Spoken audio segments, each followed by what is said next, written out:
Hi guys, this is the G-Spot Reloaded. You know, I had an earlier video on the G-Spot and I got a lot of messages about how I wasn't intentional enough, I wasn't emotional enough, that I was actually afraid of talking about the G-Spot. So now I have gone to psych myself up, make sure that I have enough information, come to you unafraid, and how I am presenting G-Spot Reloaded. Now let's talk about the G-Spot. The G-Spot is an erogenous zone located inside the anterior wall of the vagina. That is a big word, erogenous. That basically means that you get a lot of sexual stimulation from the G-Spot if you are able to identify it. Now, this is where the problem is. A lot of people cannot identify the G-Spot. Why is that? Even for doctors and scientists, the location of the G-Spot has been a topic of scientific, medical, and sexual health debate for decades now, ever since Dr. G identified the G-Spot. Who is Dr. G? So Dr. G is Dr.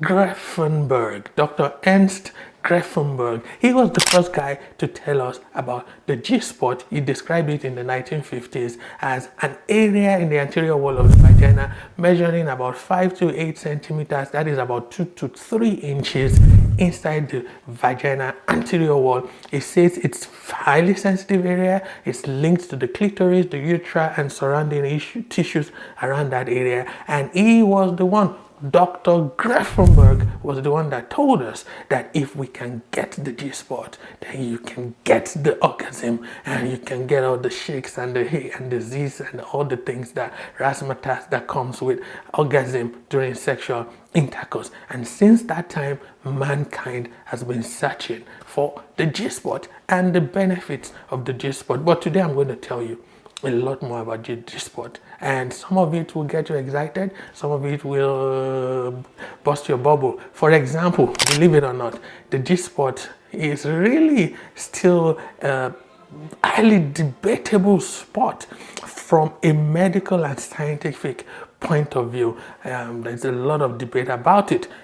Scientists have not been able to identify a distinct anatomical location for what is called the G-Spot. As you're looking at me right now, I can point my ears and I can tell you that is my right ear. This is my nose. There is nobody that can look at the vagina and point at the G-Spot. We haven't been able to do that.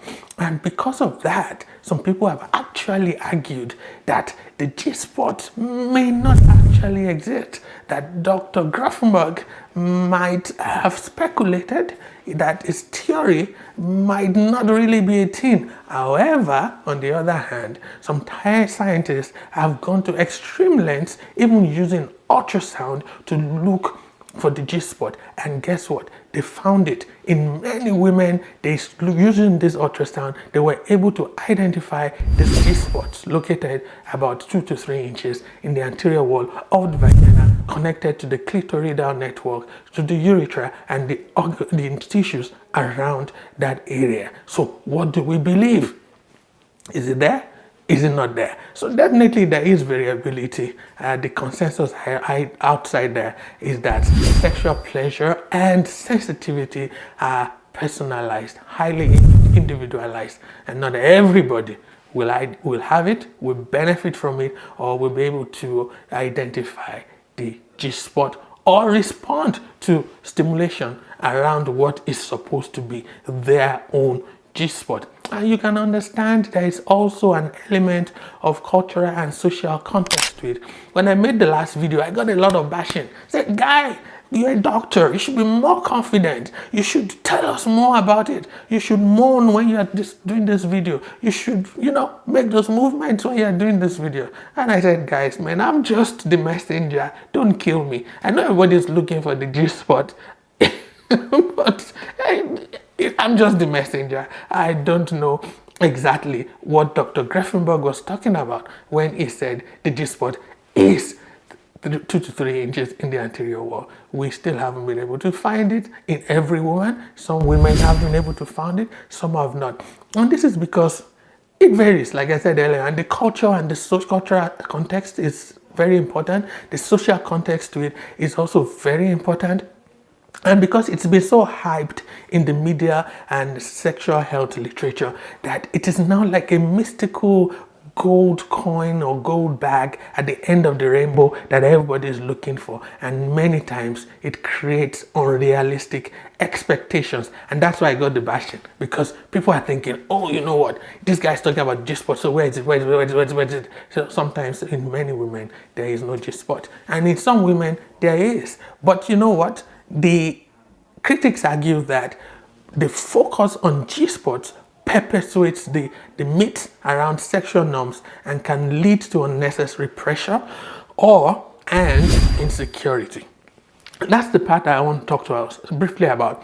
That don't focus about the G-spot. Who cares about the G-spot? The ideal thing is you want to get your woman to cloud 9, to cloud 7, and you can do that whether Dr. Greffenberg said so or not. You just have to discover your own woman, know your woman's anatomy, know what part of her body and what you need to do to get her to reach orgasm. That's the most important thing. And people have been reaching orgasms before Dr. Greffenberg was born, believe me or not. So we're not going to be limited by his definition or identification of what he called the G-spot. If it is there for you, I mean, good for you. If it's not, go get, whatever you need to do to get your man to reach orgasm. That's the most important thing. And some tips for exploration. One is communication. You need to have an open dialogue with your partner about preferences and what is comfortable for her to be able to reach orgasm. A lot of couples don't have this conversation. You need to have it. You need to talk about it. Two, you need to talk about technique. Using gentle pressure or a comedic motion on the frontal anterior wall. If you're trying to discover it, don't just grind and reach ejaculation. That's not the way to do it. That's actually very primitive, right? So you don't want to do that. And then relaxation. If the parties involved are not relaxed, if there is no comfort, if there is no relaxation during this exploration, you may never find the G-spot if you have it. So lastly, understanding sexual anatomy is the key to breaking down myths and enhancing this sexual well-being. Everybody's body is unique to them, and different people would experience the G-spot differently. But you must know your body's anatomy. When I see my wife's face, I know that's my wife. When I see her ear, even I can tell that's my wife's ear. A lot of people can't tell their wife's vagina. You should be able to tell your wife's vagina. If you can't tell your wife's vagina, they have 10 pictures of vaginas, you can't tell your partner's vagina, then you have not done a good job. And vice versa. If you can't identify your partner's penis, but you can identify your partner's face when you see the face. Oh, that's my partner's big nose. But then they have pictures of penis. You can say that's my partner's penis. It means you're still not well familiar with your partner's anatomy. You should be. And I want to encourage you today to do that. Now, that's the end of G-Spot Reloaded. Just a messenger. If you're still looking for that gold bag at the end of the rainbow, don't kill the messenger. Say, guy, you didn't present it well. You were shaky. You were nervous. No, I'm not nervous. Please. It's just that I am the messenger. I wish you luck while you're finding the G-spot. I hope it's there in your woman. And please subscribe if you haven't subscribed to my videos. I'll see you in the next one. Thank you.